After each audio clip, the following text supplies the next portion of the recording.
안녕하세요. 역사를 사랑하는 박성입니다. 오늘은 청나라 시대 때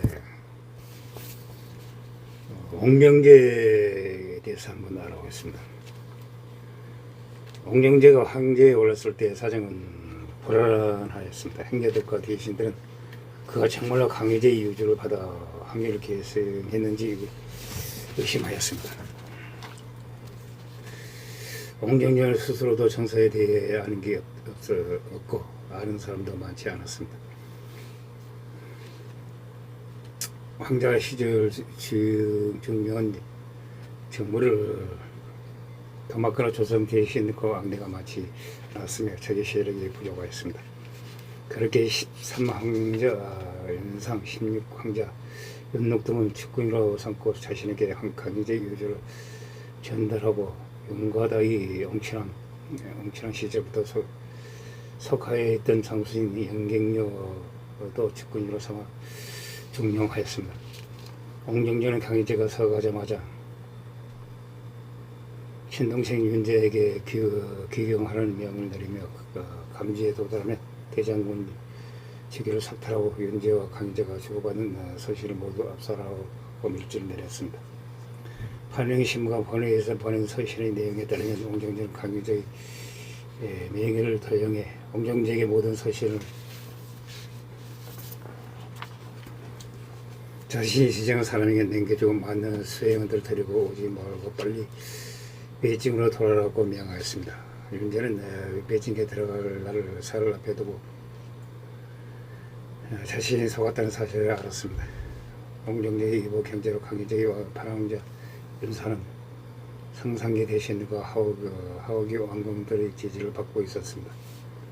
옹제는 즉위하자마자 황팔자당의 시기를 높여주고 기회를 보았습니다. 이후 윤사를 제외한 황팔자당인 황제들을 외지로 보내어 황팔자당을 와해시켰습니다. 윤사의 권력 기반 중 하나이자 정당계의 세 기주 중 가장 강력한 왕건 왕부를 해체시키고 정당기 이친왕 윤상에게 그 석하의 니르를 수여하였습니다. 옹경제는 이렇게 자신의 권력을 강화하였습니다. 때마침 서북 지역의 전쟁에 나섰던 옹경제의 신하 영경제가 승리를 거두면서 옹경제의 입지는 탄탄해졌습니다. 만약 이 전쟁이 뜻한 반대로 끝나지 않았다면 공격받을 수도 있었습니다. 승리를 거두면서 자신의 위상을 제대로 잡았습니다. 이제 영경제가 문제였습니다. 승리를 거둔 데다가 옹경제에게 매우 좋은 대접을 받자 영경제는 자신감이 넘쳐서 무리하게 굴기 시작하였습니다. 사실 영경제는 옹경제 즉위 이전에도 주군인 옹경제에게 아나무인이라고 굴다가 절책을 받았습니다. 그는 뼛속까지 군인이라 정치적인 감각이 전무했고 황실 내부의 권력 다툼에 전혀 관심을 보이지 않았습니다. 옹경제의 또 다른 측근인 윤상과 윤과다도 영경제를 싫어했습니다. 상식이 있다면 영경제는 같은 옹경제의 측근으로 윤상과 윤과다의 관계를 개선하려고 노력이라도 했어야 했습니다. 그러나 전혀 그러하지 않았습니다. 게다가 영경제는 파랑자당 소속의 구황자 윤당을 감시하라는 임무를 소홀하고 그와 가깝게 지냈습니다. 옹경제를 당황스럽게 한 것은 그래서 영경제가 가지는 영향력이었습니다. 영경제 한개 군대를 둘러보던 옹경제는 병사들이 땀에 젖어 몹시 힘들어했습니다.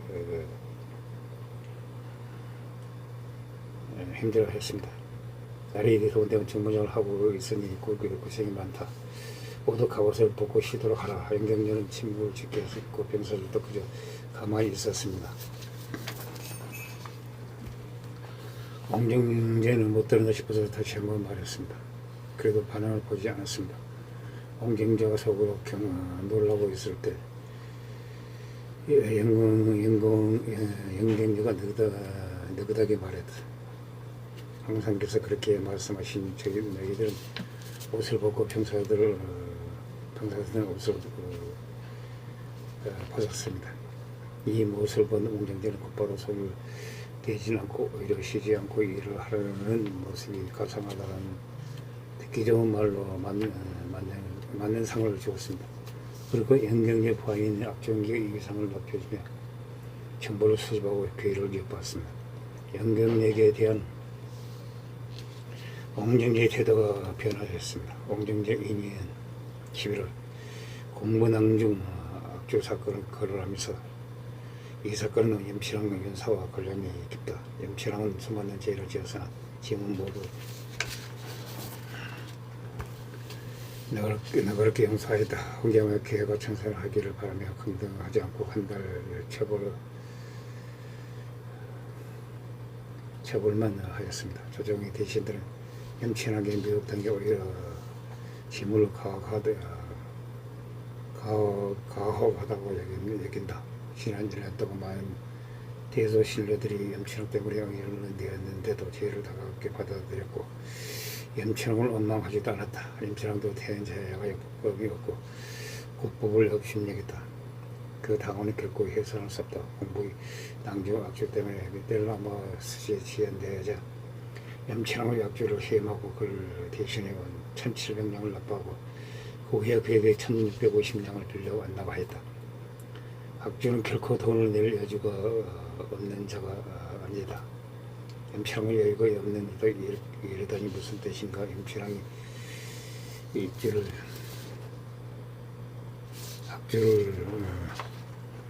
악주를 대신해 밀린 돈을 안다만 까닭은 다른 사람을 가혹하고 나는 없다는 것이다. 악주는 영경에게 2만냥을 주어 부정사로 삼아달라고 하였다. 영경녀는 사실도 창조했다. 지금 사람을 공평하게 쓰는데 이런 소인매가 지금 이름을 더럽히고 했다. 이후 한 달 동안 옹정제는 대신들이 자진해서 윤사의 죄를 고발하기를 기다렸으나 아무도 그러지 않았다. 결국 2월 옹정제는 직접 제왕 대신들을 모아 윤사를 처벌한 상송을 올리도록 하였다. 2월 의정 대신이던 17 황자 윤제는 강희 영갈 사이 14 황자 윤제와 교제했음을 고백하며 윤제와 윤사가 결렬을 맺었다고 고발했다. 3월 옹정제는 온갖 꼬투리를 어떻게 말도 안 되는 듯한 제명을 부채 문제와 그의 가족 직권들을 때려잡았다. 다른 형제와 윤사는 아키나 윤당은 서서로 개명시켰다. 옹정제의 이들을 숙청한 이유는 이들이 영문을 꾸면서도 자신의 자유를 위해서도 아니다. 팔황자 윤사가 조정 대신들 사이에서 인망에 나빴기 때문이다. 옹정제는 이렇게 행제를 탄압하고 위배시키고 지혜바에 가두는 등 악랄해 보이기까지 하는 태도로 행제들을 잡았다. 이때에 많은 항적들이 타격을 입었다. 제6대 정친왕이자 철모저왕 아이 강하는 자기를 박탈당하였다. 정남기 세 기주 중 하나인 공친왕은 상령이 아들들은 강등하였고 복전을 대신하고 유치랑을 계승한 조카 광형은 종인부에 강등당하였다.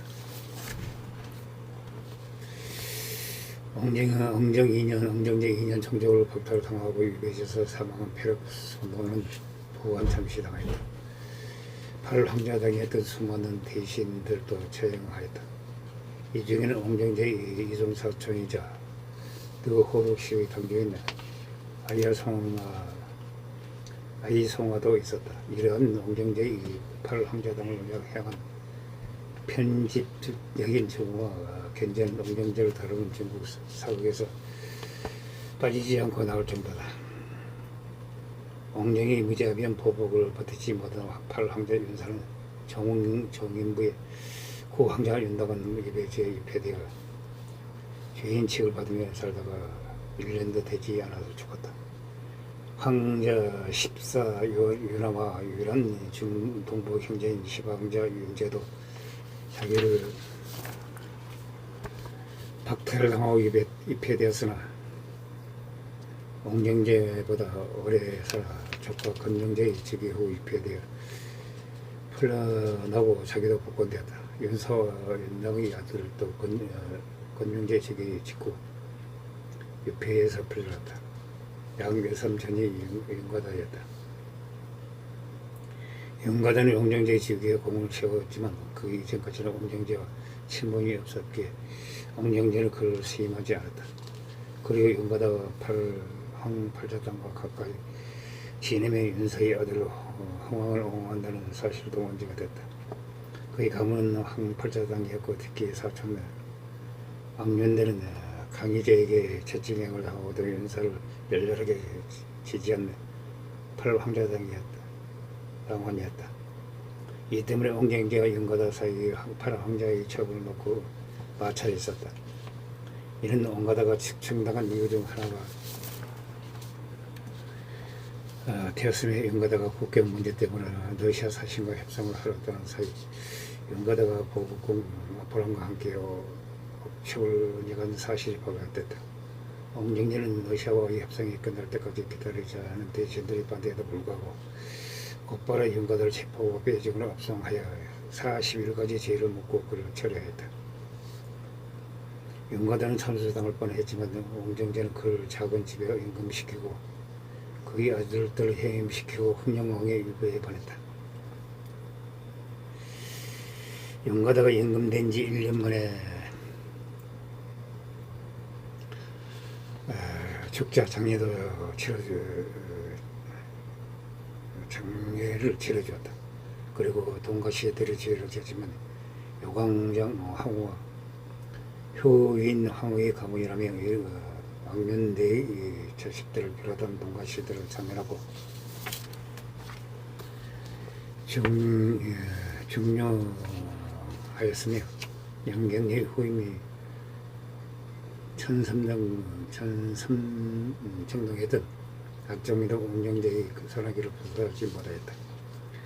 중간은 티베트족을 부여하며 청나라의 국경을 교란시켰기에 옹정제는 중간을 물리치려고 했지만 제국의 상황을 잘못 판단한 옹정제는 예상외로 막강한 중간의 전략에 고전했다. 그러자 옹정제는 최전선 지휘관인 악종기를 식량 삼아 크게 질책하였다. 악비의 후손인 노경 출신 그식갱갱이라고 악종기를 멸시하던 만주 관료들이 때마치 악종기를 탄핵하였다. 악종기를 안전보조를 못하며 실사적으로 지키고 수배하려고 했지만 끝내 모든 간직을 받고 감옥에 들어가야 하였다. 악종기는 15년간이나 공복을 먹다가 권영제가 지별 후 금천팔란의 초기 시험에 실패하면서 사천제에서 오랜 공력과 경험을 재평가받아 전선에서 복귀할 수 있었다. 옹정제 정적이 아닌 황족들도 숙청 대상이 되었다. 옹정제 8년 황제 황삼자 성실왕 윤제는 황팔자당으로 지목되어 자기를 빼앗기고 경등에 배당하였다. 실제로 윤제는 황팔자당은 아니었다. 옹정제가 윤하의 집을 수색할 때 윤당이 윤하에게 쓴 기회는 이미 지나갔다. 후회도 소용없다는 글귀가 담긴 편지를 감추며 동생들을 지켜주라고 했었다. 황자 시절 옹정제보다 강희적인 충명을 받았고 옹정제가 가장 아끼는 아들 복회의 장례식에도 슬픈 기술을 드러내지 않았다. 옹정제가 원한을 품은 것이다. 그리고 황오자, 황천왕 윤기와 황12자 윤도 등의 형제들도 본인이나 자식들이 강동차기 삭탈당하였다. 옹정이 이런 숙청으로 강화된 한권은 개혁의 원동력이 되었으나 만주 사회의 황족들의 분열을 촉발시켰다. 그렇게 권영제는 즉위 직후 숙청당 황족들과 제신들의 시민들을 해법시키고 구금된 자들을 풀어줌으로써 분열을 통화했다. 이처럼 자신에게 반항하는 사람은 그게 형제든 사촌이든 모든 고관 대적이든 우자바에게 숙청했다. 그와 반대로 자신을 지지해준 이들은 온갖 특기를 지며 오대했다. 가장 심한 이부 경제 강희제의 10황 황자 애신강과 윤상은 강희제의 승하 직후 모든 자기를 박탈당했던 그에게 화석이 칠왕이란 청황실 남자 황제기 받을 수 있는 최고의 자기를 내렸다. 조선의 세습까지 허락했다. 이런 청나라에서 세습이 가능했던 12개의 철모 자왕 중 고견자였다. 순치제 이후로 개국 공신들을 제외하면 청역사상 최초였다. 또한 윤상의 친모인 장가씨를 갱민항기비로 추천하고 허국은 청나라 역사상 처음으로 황제인 강희제와 합장시켰으며 윤상의 외가인 장가씨도 포위에서 망공기 상삼기 중의 하나인 양황기를 올려주기까지 하였다. 거기서 그치지 않고 윤상의 넷째 딸 자신의 양녀로 입장하여 화석 하야의 공개란 보고까지 주고 직접 들여다가 양육할 정도로 매우 사랑하였다. 강희제의 17황자 과거의 칠왕 연예는 옥령제의 신임을 얻어 칠왕위에 오르고 이기 번영하고 공부 등의 책임자로 임명됐다. 윤예의 친모인 순유금비 진시도 자신을 지지하는 동생들을 챙겨주려는 옥령제에 의해 친정이 진가시로 사선받고 양황교로 대계되는 등의 유대를 받았다. 옥령제는 아버지 강희제가 몸과 비교적 균형을 이뤘던 데 반해 철저만큼 문치에 비중을 뒀다. 선쟁이 강희제가 3번의 나라를 평정 대만 정복 러시아와의 분쟁, 내몽골 정복, 정과의 전쟁을 치르는 등 외기정에 직접 관여해 성과를 내면서 내치도 돌아온 것에 비교하면 철저하게 평화적이나 부전적으로 일관하였다. 즉위 초기에는 연경조가 서북에서 군사작전을 벌여 승리를 거뒀지만 1731년 티베트의 갈당 체령의 정군이 대피한 뒤로는 군사적인 정복 활동을 벌이는 제국에서 거의 손을 놨다. 청나라 시기에 이런 일조 편법은 쭉 개선됐다. 하지만 시간이 지나면서 여러 가지 폐단이 나타났다.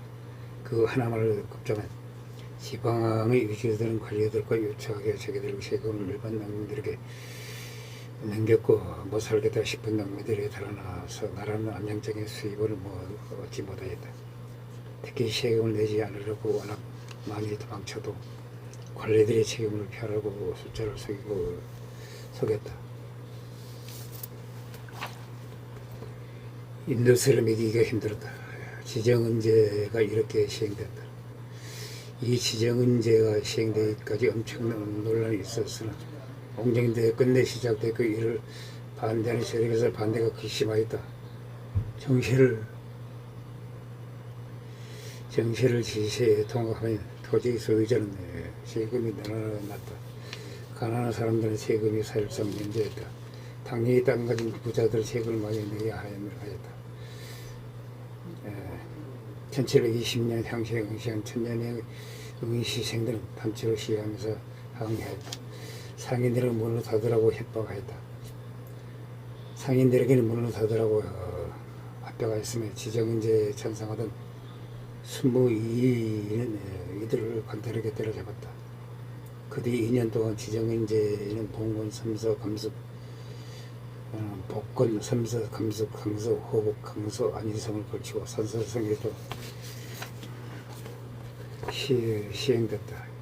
이 지정은제가 강홍시기, 강희제, 옥령제 시기 이후 호경기가 찾아든 정제에 좋은 영향을 끼쳤는가 하면 그것도 최고의 여진은 있다. 인구 폭발로 인해 멜서스 트랩을 유발한 조세는 점차 줄어들고 있었다. 이번 날에서 가난한 사람한테 유리라는 점만 강조되지만 역으로는 말해서 세금 징수도 안 되고 정근대 사회가 부양시켜줄 수 없는 인구의 과잉을 불러일으킬 문제점이 있었다. 옥령제는 관리들이 부정부패 문제를 가장 많이 선봤다. 명나라 청나라 시대에는 모선이라는 공공하는 관행이 있었다. 원래 지정한 세금보다는 쌀이나 은을 조금 더 걷는 것이었다. 이 관행은 기본적으로 행령 비용을 충당하기 위한 부가세의 필요성과 관리들이 봉급이 너무 적다는 문제 때문에 발생한 것이었다. 청나라 시대 복리도 지급하였다. 봉은 1량당 복리 10만을 추가했는데 외지에 나간 문관에는 복리가 없었다. 무관이 봉은 북경에 있는 무관의 절반이었다. 이 계산을 보면 지방 최고의 수장이 통도고 연봉이 180냥, 도정사는 150냥, 안찰사 연봉이 영문사는 130냥, 동원과 지번은 105냥, 동지의 지주는 80냥, 통판과 수동은 60냥, 현령과 학부교수 45냥, 현승교훈 교육훈도 각기 40냥, 주부 33냥, 전사와 순건 31냥, 지번은 12냥, 포병 8냥, 원자 마법 고사 옥절은 연봉이 6냥이었다. 청나라 시대의 소설인 홍룡왕을 보면 제법 무난하다고 사는 농민이 1년에 20냥 정도를 벌었다. 월당 관리들은 봉급만으로 생활하자면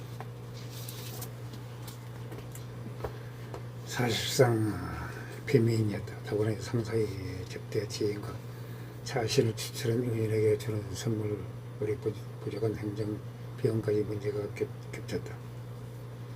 세금을 규정액보다 조금 더 걷는 모순은 관리들 입장에서는 생계와 업무 수행을 위해서 어쩔 수 없었다. 강의에서도 이런 문제에 대해서 일량을 거둘 때 일할 만을 걷는다는 참념은 관리라고 할 정도였다. 하지만 모선은 정규세금이 아닌 부가세이고 필요한 때마다 걷는 것이다 보니 내는 사람은 내고 안 내는 사람은 안 내야 했다.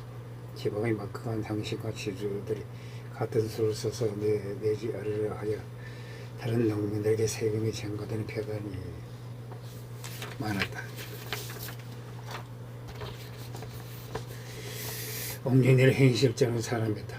부정부패를 막으려면 이런 관행을 완전히 근절시키라고 하지 않았다. 대신에 모선기금제를 실시하여 모선을 정규세금하여 모선의 징수 과정과 징수량을 묵고해서 파악의 부정부패가 일어날 소지를 주었다. 그리고 관료들이 모선 징수를 확보하는 대신 그 수치를 정해놓고 그 범위 안에서만 징수하게 하였다. 관료들에게 양념운을 지급해서 관료들에게 대한 대우를 개선하면서 부정부패를 저지른 관료들을 가혹하게 처벌했다. 양념은 말 그대로 청렴을 기르는 은이라는 의미인데 명나라 청나라대의 관료 봉급이 중국 역사상 역대급으로 낮았다. 관료가 현실적으로 부정부패를 저지르지 않은 것은 행정커녕 자비로 지천한 김비조차 충당하기 힘든 구조였다. 원래 녹복이 최대 300바에 달하는 양념을 관료에게 지고 관료들에게 경제적인 안정을 제공하는 대신 부정부패에 대해서는 엄단한 정책을 취하였다. 관료의 봉급이 지나치게 낮은 것 자체가 부정부패의 원인이었다. 이런 현실적인 문제를 인식했던 것이다. 우선 기공제도를 했는데 또 다른 부패가 있었다면 오히려 새로운 제도는 부담만 늘어날 뿐이다. 그래서 옹진이는 각성의 지시 고인을 확실하게 파악하면서 적자들을 적자 상황을 관리시켰다. 적자가 나면 책임자가 사죄로 처벌해야 했다. 그리고 조사에서 세금을 척박한 사람이 나오면 옹진이는 만유족이든 몽골족이든 귀족이든 한족이든 신사청이든 오지를 처벌했다. 이들은 추징금을 납부하기 위해 사죄를 맺어야 했다. 심지어 옹정제의 형제들까지 척박한 세금을 얻기 위해 가재도구 집까지 팔아 황제에게 돈을 바쳤다. 지방에서 이런 조사는 철저했다. 옹정이는 심지어 몰수왕이라는 별명이 붙을 만큼 부와 주인에서 세금을 횡령한 관리들이 재산을 몰수에 모조리 국고에 집어넣고 은익은 재산까지 찾아서 몰수에 경매에 붙였다. 지주의 착취를 부당하게 천명이 된 사람은 확실히 조사해서 다시 원래 신분을 회복시키고 못된 지주는 강력히 처벌했다. 심지어는 사형까지 시켰다고 한다. 이 사람 청나라 시대에 강희제, 옹정제, 건영제 최대 치적을 자랑한 세 황제 중 옹정제에 대해서 한번 알아봤습니다. 항시 부족합니다. 양해 부탁드립니다. 감사합니다.